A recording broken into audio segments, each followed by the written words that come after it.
Hi, it's Rick for Friday, November the 18th.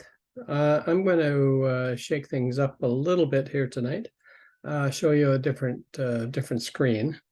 And I'll do a quick market review, but then I wanted to review. I have 6 open trades. I want to go through those in a little more depth than I might otherwise, just to give you a sense of my approach.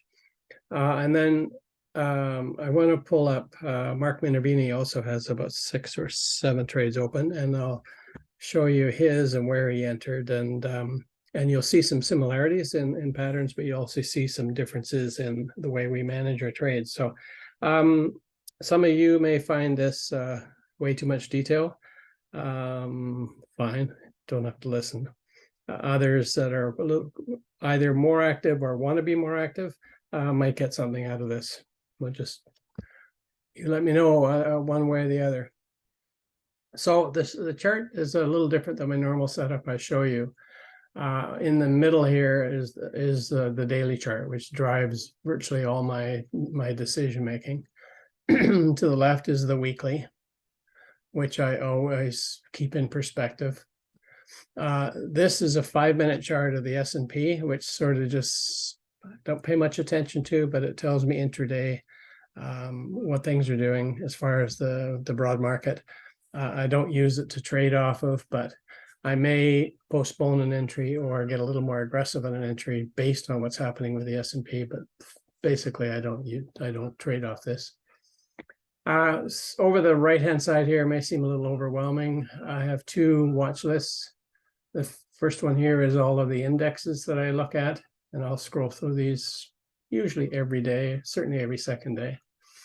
And then the second one here is my watch list that I set up from the previous Sunday, all the stocks that I want to focus on for the current week. And there's usually, I don't know how many's in this list, maybe 30. And then in here, I get a little more granular. I have the indexes. I have my active trades. I keep track of my closed trades, just I don't want to lose sight of them. My sector portfolio, so if I'm have some ETFs, they'll be in here. And then a couple of watch lists, my focus watch list, which is the ones I really want to pay attention to. I update this every morning. And then what I call high on deck. These are not setting up quite yet, but getting close. And so I want to look at these at least once or twice a day.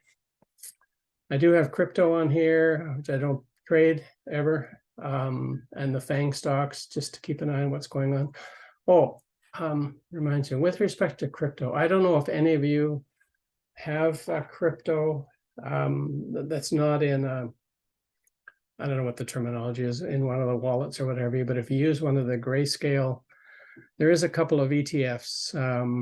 ETHE is a Grayscale ETF for Ethereum, and GBTC is their ETF for Bitcoin, and LTCN is their ETF for Litecoin. And what I want to bring to your attention, this would make me very nervous. BITO, BITO, is the spot crypto price. It's not really the price because it's $15,000 or $16,000 or something. I don't know what algorithm they use to generate this number.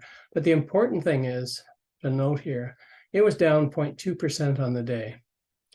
But the Bitcoin ETF managed by Grayscale is down 4.5%, and at one time today was down over 8%.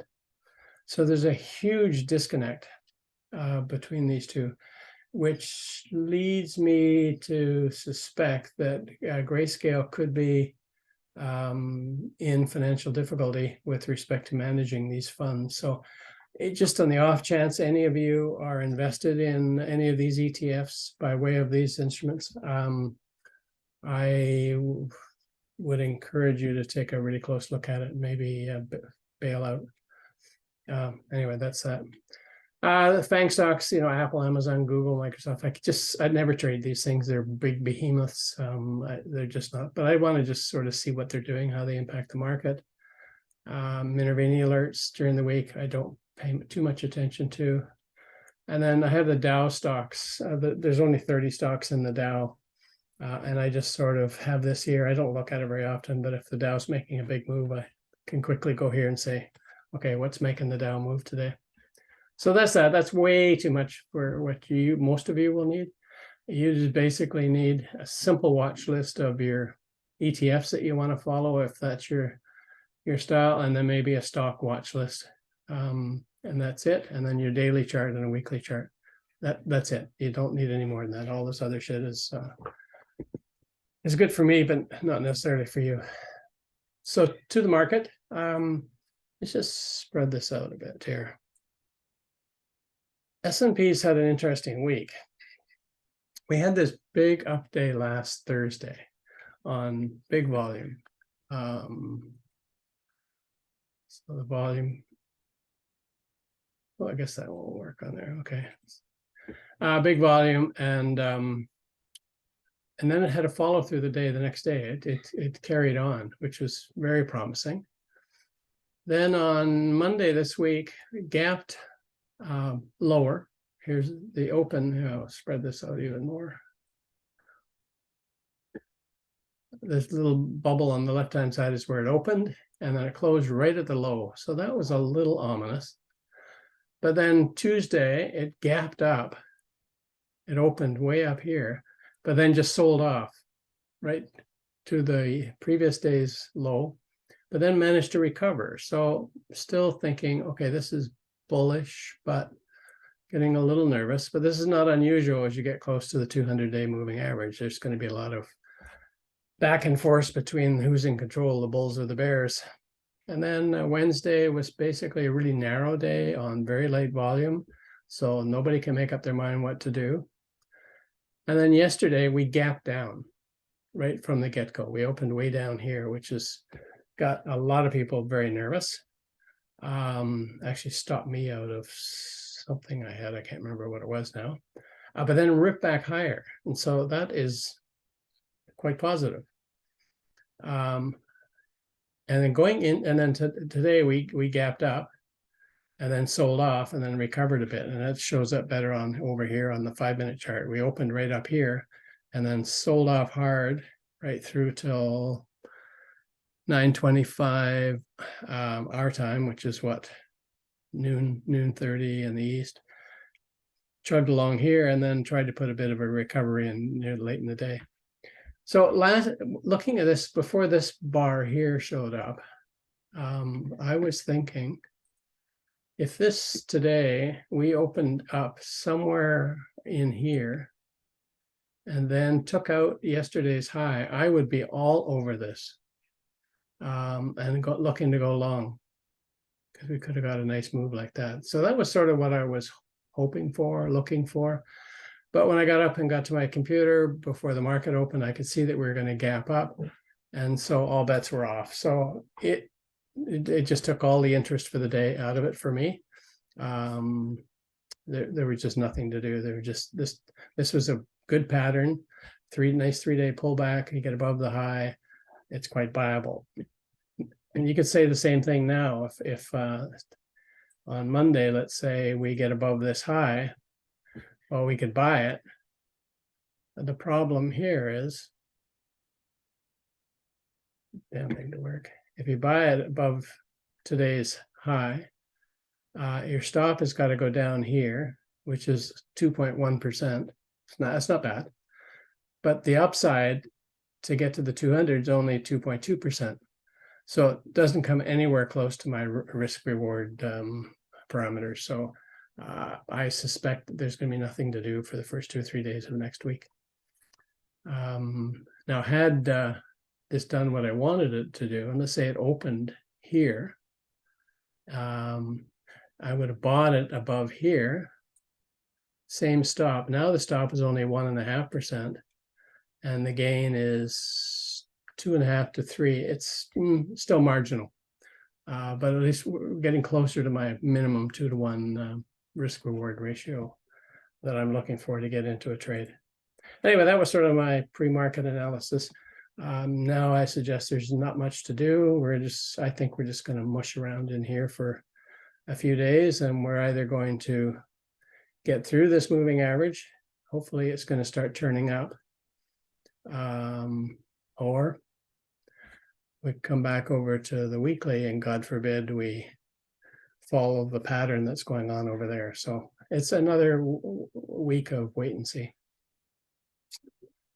So now to my individual trades. I think I've said this in a previous video. I have a few non-negotiable criteria before I'll enter a stock trade, and that is it must be in the 200-day moving average. This puppy right here has got to be trending up, and at minimum 1 month, preferably it's trending up for 4 to 5 months or more. So that's number one. The price, closing price, has got to be above the 200, and it must be above the 50. These moving averages, by the way, there's too much clutter on here for most of you. This one is an 8-day moving average. This one's a 21-day, and this one's a 50-day. For me, they all serve a purpose, but it's all personal, what works best for you. So anyway, that's non-negotiable criteria, that this moving average must be trending up, and price must be above that and above this one. The other thing I look for, it must be in a base or building a base, and that base should be within no more than 25% off its either 52-week high or all-time high. That'll become a little more evident as I go through the charts. And of course, it goes without saying, it's got to have good fundamentals. It's got to have good sales growth, earnings growth, margin growth. Although I am guilty of entering a trade and then saying, oh, what do the fundamentals look like? And say, ooh, that's not as pretty as I thought. So let's just, we'll take a look here. This will make more sense. So the first one is DK. This is an oil and gas refinery. I'm going to spread this out a bit. And this line up here, I have 2 shades of green. This shade of green to me tells me this is at a 52-week. This is a 52-week high. I have a greener green, which you'll see in a few minutes, which tells me this is the all-time high. So this stock ran up here bigly from when this run started, back here in March or so, ran up, had some pretty nasty pullbacks, hit a new high, and then pulled off very sharply. In fact, it pulled off 40% from the high to the low. Normally, that would take it off my radar. That's just too steep a pullback. But since then, the pullbacks have been a little more contained. This one was 20%. The next one was 14%. And the next one was only 9%. Now, the thing that was wrong with this is it wasn't doing this off the 52-week high. It was doing it lower than that, which suggested to me the upside potential for this is going to be in this zone here, and that's where it's going to stall out. And sure enough, that's exactly what happened. So I entered this trade on November the 4th. So it's back here somewhere on this break of this line right here. I peeled off most of it, and I now really only have a 10% position. And I'm managing it accordingly. I have a stop underneath here, So I'm guaranteed a small profit in the last part, and I've already banked almost 7% profit on this trade. What I really like to see, if I'm into drawing what I would like, is for this to, oops, wrong tool. If this can just stay tight here for a few days, maybe go down here, but not take out my stop, tighten up. I'm not very good at drawing. And then rip higher. This may give another entry on a downtrend line across here.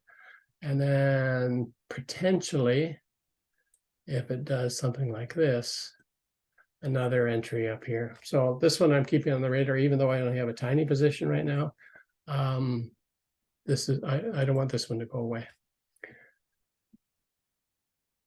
HDSN.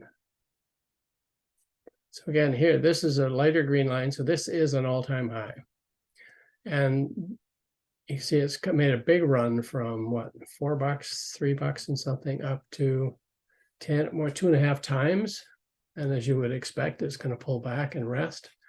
It came back up to that same area, couldn't get through. So there's obviously some supply, some sellers up in here, but who wouldn't, you could expect that because people bought down here at $3, $4. They're going to be pretty happy to get 10 for it. So it pulls back. And now it's come back up again. And I've entered this one in here.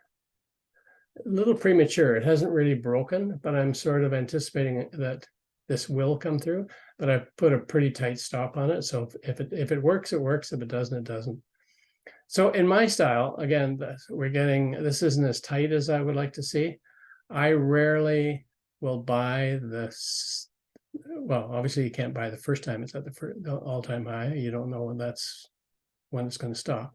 Then it pulls back. The second time I will rarely buy it there. I want to see how it reacts to that. And oftentimes it'll just root through that and just keep on going. And well, you missed it. That's the way it goes. But the third one gets my attention. And then the fourth and certainly a fifth, if this tightens up, really starts to garner my attention. ISCC is in the aerospace business. Again, it said it made a big move here. There must have been some announcement on big volume, decent volume. Ripped up here to $10. I don't really like this nasty sell-off. It came all the way back to under 6. So something's funny going on there. And then came back up again. And then it's now, remember, I think when I explained this trade, when I got into it, I got in down here at $8.87, right in here somewhere. And I didn't really like it. It was pretty much of an anticipatory entry, thinking this is going to be like a cup and handle. And this is coming back up. And sure enough, it's doing exactly that. What I would really like, I haven't sold any yet. I'm getting a little, because I have a relatively small position, I'm a little greedy on here. But what I'd love to see this do, just rest here for a few days. And then let's go test the $11. 10, yeah, so 10, whatever that number is. So that's kind of what I'm looking for in that trade. Okay, that didn't work. But again, I like buying things at their all-time or 52-week high.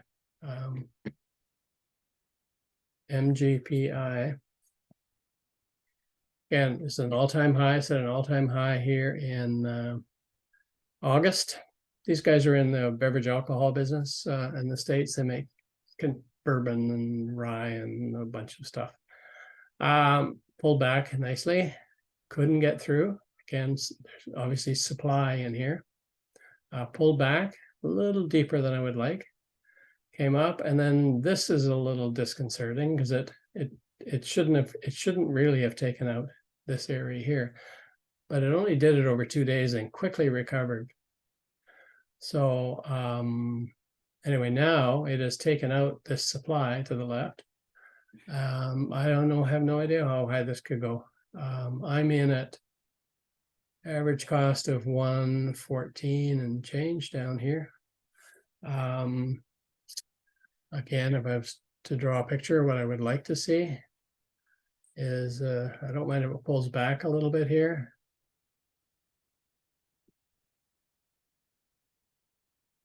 And then rips out from there. And I have a full position in this one. So that's a full 20% of my account is in this one. So I'd be loath, I mean, that as beautiful as that would set up, I'd be loath to add more to it unless the market is ripping. If we get a continuation in the market, let's see, right now, all of this stuff that's going on is in a really shitty market. Everything's going down. the stocks that I'm in right now are holding up near their all-time highs. So you can imagine what should happen if the market starts to rip. Then it's clear sailing for these kinds of stocks. PWR,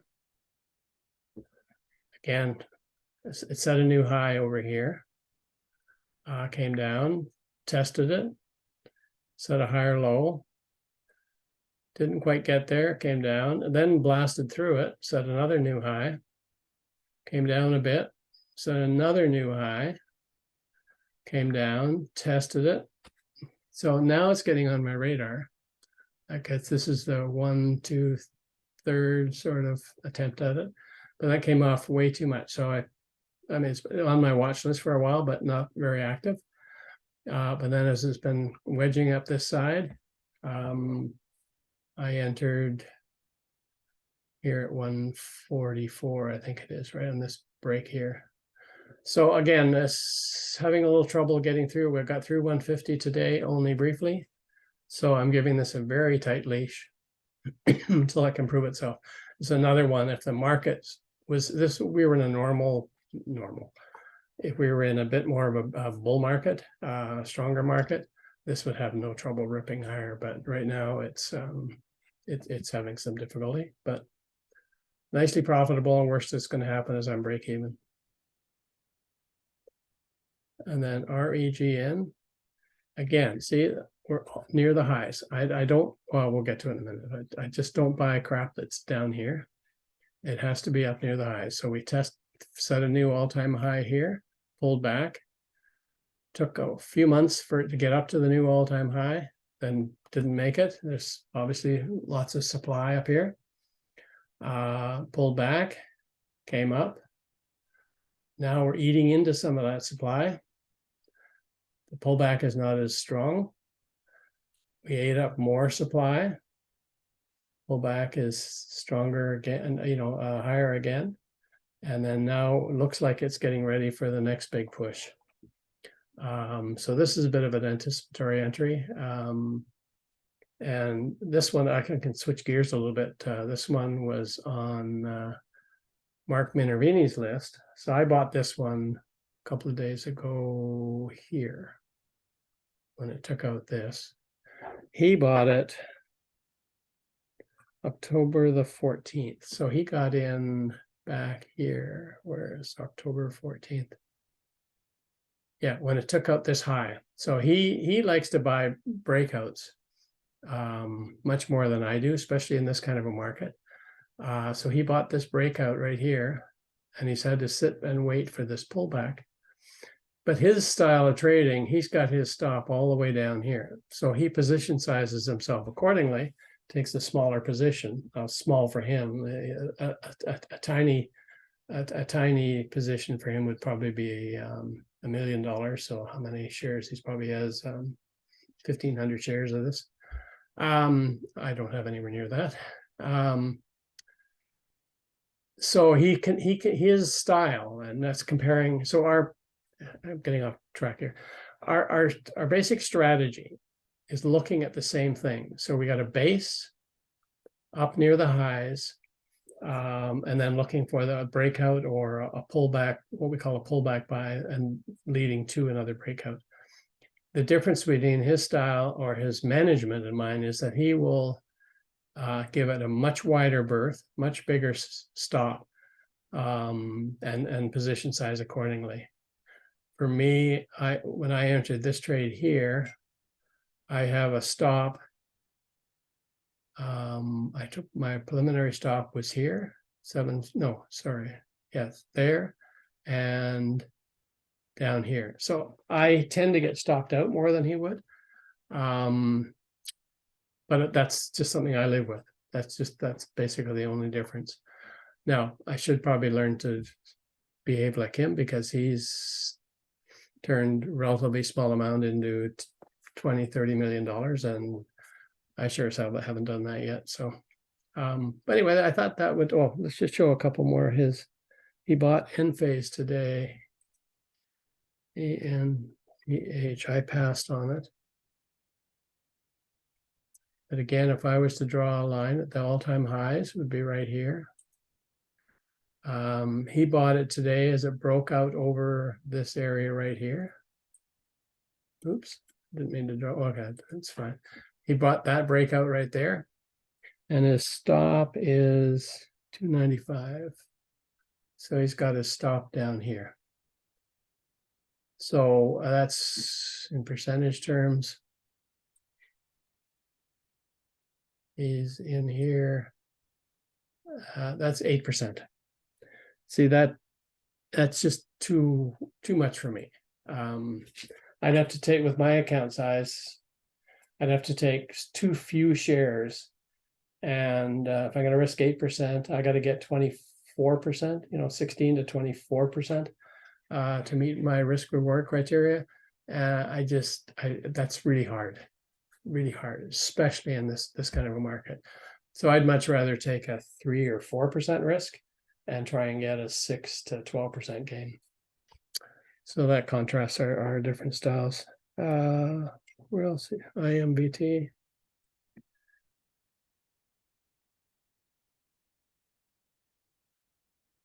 Yeah, this one, he likes these kinds of things where the stock has doubled and it's gone from 450 to 10, it doubled. And he got in at on October 31st at 11.19. So he's in here somewhere. Yeah, October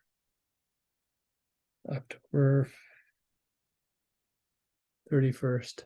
Yeah, right in here. These are just too wild for me. So that's a pattern that I stay away from. And he's in MNST as I was. But again, this is another one where it come up to the all-time high, pulled back, pulled up to it again, pulled back, not as deep. He entered it November 15th. Right here on this little pullback buy here.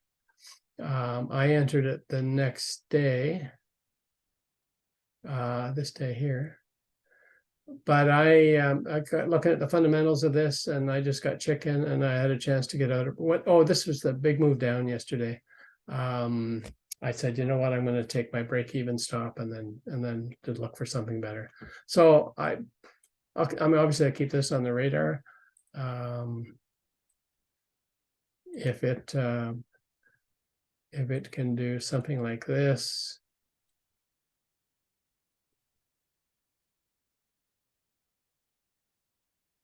and then go like that, that's a much safer trade, in my opinion. So I would take that one. So that's probably way too much for most of you, but I just thought it would be useful to explain why I buy high, and what I stay away from is, I mean, the crap. What I call it crap. I mean, you can't call Apple crap, but this pattern is crap. Amazon. That's crap. Like, why? Look how far below. Why would anybody be buying this stuff? Google. Like, it's crap. Microsoft. But any of you that happen to still have mutual funds or money's managed by an advisor, you own all this shit. But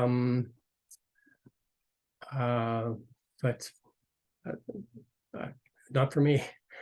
You can see the problem here too is when the market starts coming back, we get a stronger market. Look at all of the people that bought the stock up in here. What do you think they're going to do? They're going to sell. They're getting their money back. They're going to want to get back to break even.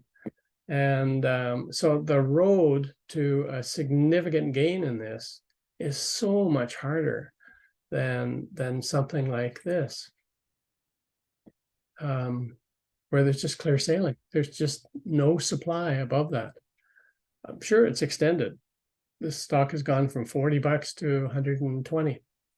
It's a triple in 2 years, no, less than 2 years, a year and a half. It can go to 240. It can double again in a good, strong market. So that path is a lot easier than trying to fight this. I keep going to, I know a bunch of you are probably in the Canadian banks, and this looks really good. This last move off the lows has been really good. But boy, I'd be just thanking the stars that I've got this run. And my stop now would be, I'd give this down to here, maybe 5%. If it goes down 5%, like you have to protect yourself against this kind of shit where it goes down here, down to here, and now you're down 15% or even down 20%. So that's why I preach all the time. And again, if you think this is going to go to the moon, it's going to take a very, very strong market. And you got all of this resistance to get through, all of these trap buyers. And every institution that owns the stock already owns it. There's like 2,000 institutions that own it. So who's going to buy? If you're going to sell something, who's going to buy it from you? Anyway, that's enough of my rant for that. So with that, I'm going to close. I apologize for boring 90% of you, maybe 100% of you, I don't know. But I thought I would try to explain a little bit more about my methodology and how I believe anyway, that it's so much easier to be buying things when this line is not doing this crap. It's doing this. So it'd be just that one simple thing will, I think, make you a lot of money and save you a lot of grief. Okay, have a good weekend, everybody. And I'm in a seminar all day tomorrow, Sunday and Monday, so probably no video for a few days. Cheers.